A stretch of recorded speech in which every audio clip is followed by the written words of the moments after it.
The watchman's life is a life of consecration. A life on the wall, dividing the world from the church. Showing how they watch and take heed and sound the alarm and bring God's message to his people boldly, faithfully, and plainly. How woefully inadequate the church is today on that particular front. Where are the watchmen? Would you know what a watchman looks like? Or what he ought to sound like? This new work is called A Watchman Over Christ's Church.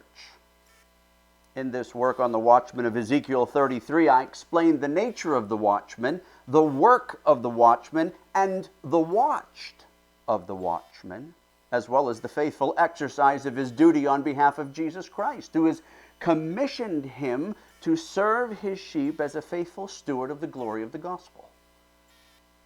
The watchman acts in the manner of another name, that is, of God, who's called him to the task of watching, which includes prayer, that is, power, and preaching, which is guidance and direction.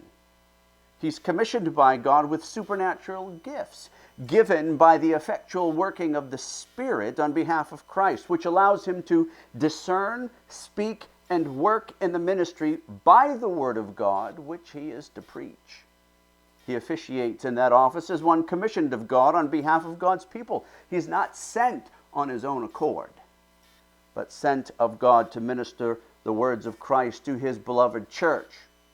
In our day, is there not a more important topic as it relates to the preaching of the gospel than having qualified men to watch over God's people?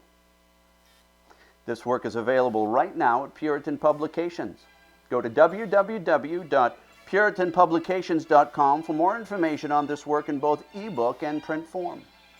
Now, regardless of whether you are a watchman or you sit under a watchman, this work will lay out the important aspects of what that title means and what you ought to expect from a godly watchman over Christ's church.